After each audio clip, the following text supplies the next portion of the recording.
우리가 저렇게 아무 생각이 없는 사람인가? 정말 하나님의 용서를 받았다면 누가 저렇게 말하겠어요. 굉장히 저도 예수 믿는 사람도 불편했는데 당장 집에서 네. 남편한테 한번 먼저 해보겠습니다.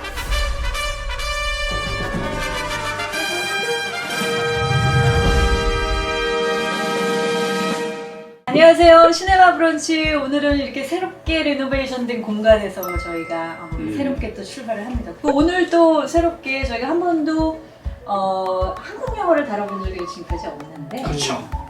한국 영화를 처음으로 소개하면서 이제 투표를 하려고 합니다. 그 가운데에서도 사실 크리스천들한테 굉장히 많은 논쟁이 되었던 영화입니다. 밀양이 오늘 시네마 브런치 파트너인데요. 몇 년도였죠? 감독님 제가 잊어버렸어요. 2008년 영화로 제가 2008 알고 년도? 있어요. 그러니까 이제 세월도 꽤 지났어요. 세월이 많이 지났네요. 그렇죠. 10년이 넘었고. 근데 정말 명작은 언제 봐도 네. 이게 옛날 영화 같아 이런 느낌이 전혀 안 들고. 네, 그렇죠. 이번에 밀양 다시 봤거든요. 저는 세 번째 보는 건데도 굉장히 새로웠어요. 연기자들이 또 너무 깐느 여우주연상에 빛나는 매력이 있는 부럽부럽 전도연 씨. 저 근데 이번에 전도연 씨 연기도 좋았는데 송강호 씨 연기가 너무 재밌는 거예요.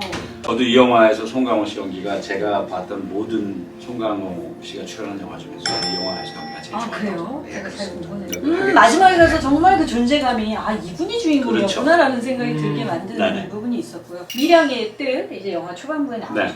뭐 은밀히 비추는 햇빛이라고 말씀하셨고 저는 말 그대로 이제 전도연 씨가 하는 말이 이제 비밀의 햇빛이라면서라고 얘기했는데 그 되게 비밀스러운 햇빛. 분명히 존재하지만 실체를 붙잡을 수 없는 존재에서 딱 잡으려고 하면 우리 손가락 사이에 다 빠져나가는 어떤 비밀스러운 그런 네. 감정들 혹은 그런 세계들.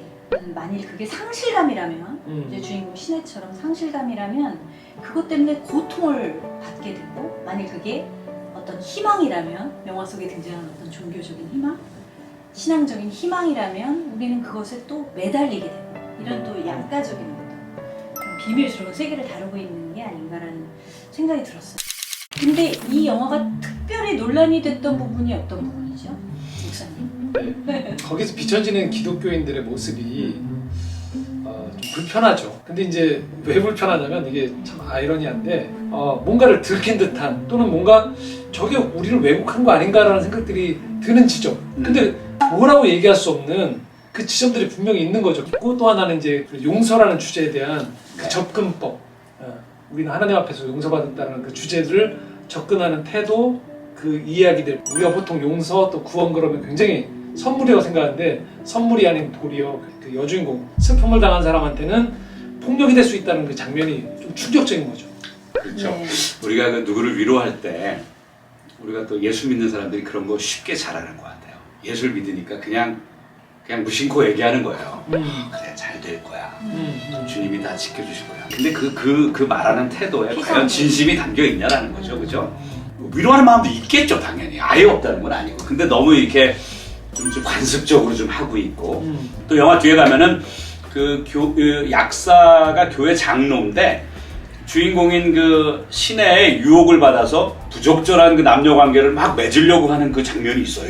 굉장히 저도 예수 믿는 사람으로 불편했는데 그런 부분들이 아마 그렇죠. 이 감독이 혹시 그 어떤 기독교에 대한 그 막 불편한 마음의 자세를 가지고 영화를 만든 것이 아닌가 그런 생각을 갖게끔 했는데 저는 영화를 전체를 보고 그렇게 전혀 판단하지 않았거든요. 오히려 신앙을 갖고 있는 분들이 밀양을 보면 굉장히 많은 깨우침을 얻고 통찰력이 있는 거죠. 그 다음에 위로도 얻을 거라는 생각을 개인적으로 좀 해봤어요. 제가 좀 불편했던 건 저도 그렇게 생각해요. 이게 뭐 신혜가 간증을 하는 모습이나 교회 구역 모임, 뭐 이렇게 교회 사람들끼리 대화하는 것이 희화화까지는 아닌데, 근데 그게 그렇게 진실되게 느껴지지 않고 굉장히 피상적이고 상투적이고 그렇죠. 종교적인 어휘들로 틀에 박힌 그런 치장되어 있다라는 생각이 들어서. 그러니까 이런 거 아닐까 싶어요.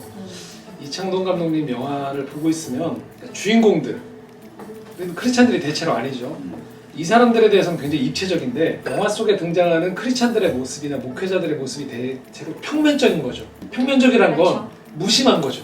저 사람들 안에도 사연이 있을 거라는 생각이 할 때 입체적인 성격이 맞아요, 보여야 되는데 맞아요. 예를 들면 이창동 감독님 전작 중에 오아시스라는 영화를 보면 제가 목회자인데 굉장히 좀 부끄러운 장면이 나오는 거예요. 제가 부끄러운 장면이 아닌데 왜냐면 거기에 주인공 설경구 씨가 나오는데 그 신방으로 왔죠, 그 집에. 네네. 근데 그 목사님이 그냥 그 집 앞에 거리에서 아무렇지도 않게 그냥 사람들하고 상관없이 그냥 막 기도하고 나오는 장면이 있는 거예요. 그래서 그 비춰주는 목사님은 굉장히 사람들하고 상관없이 자기 목적, 그 신방이라는 목적만 이루고 가는 듯한, 그러니까 어떻게 보면 이 감독님의 영화에 나오는 크리스찬들의 모습이 의도하신 건 아닐지 모르지만 기존의 목회자들이나 성도들이 봤을 때 우리가 저렇게 아무 생각이 없는 사람인가? 맥락이 없이 행동하는 사람인가에 대한 그렇게 비춰질 수 있는 여지는 분명히 있다고 봐요. 그런 지점들은. 네. 그래서 저는 오히려 그 제일 많이 논란이 됐던 장면이 그 살인자를 범죄자를 찾아갔는데 네. 나는 하나님한테 용서를 받았기 때문에 당신한테 용서를 받을 필요가 없다라고 네. 얘기하는 장면이잖아요. 사실 그 장면은 정말 신학적으로도 너무 잘못되어 있고 저희 크리스천들이 느끼기에는 정말 하나님을 믿고 용서를 받았다면 누가 저렇게 말하겠어. 당연히 그게 정말 신앙이고 정말 하나님이 임하셨다면 이 어린아이가 죽은 엄마인데 그 엄마한테 눈물을 뚝뚝 흘리면서 용서를 구하는 마음이 아마 그걸 하나님이 주신 마음일 텐데 그래서 그 장면에 대한 모순을 되게 얘기 많이 하잖아요. 그렇죠. 저는 그 장면을 보면서 오히려 이런 생각이 들었어요. 교회나 기독교를 비판하기 위해서 만든 영화가 아니구나가 더 선명히 보였던 게 만약 그랬다면 이걸 이렇게 대책 없이 피상적으로 이 장면을 다루지 않았을 거라는 생각이 듭니다. 정말 기독교를 비판하는 영화라면 더 정확히 면밀히 알고 그 가운데로 들어가서 자기가 이걸 표현했어야 되는데 그래서 저는 그게 아니라 어떤 상실의 고통을 겪고 있는 인간이 정말 생존을 위해서 이 운명이라는 보이지 않는 비밀의 영역과 막 씨름하는 네. 그런 영화가 거기에 초점을 맞춘 그렇죠. 영화라는 생각이 들어요. 네, 우리가 이 영화 반기독교적이야 막 이렇게 얘기하는데 그럴 필요가 없는 게 하나의 좀 비유를 들면 우리가 흔히 얘기할 때 이런 얘기하거든요. 그 사람 교만한지 안 교만한지 알 수 있는 방법이 하나 있다고. 뭐냐면 그 사람한테 너 교만해 얘기하는 거예요. 그 얘기를 들은 상대방이 그래 나 교만해. 그럼 그 사람 겸손한 사람이라는 거예요. 그렇게 해야지 어디 가서. 나안 교만해. 누가 물어보면 너 교만해 해야지. 너 교만해 이러면 상대방이 넌 안 교만해? 이렇게 나오면 그 사람 교만하다는 거예요. 저 당장 집에서 네. 남편한테 한번 먼저 해보겠습니다.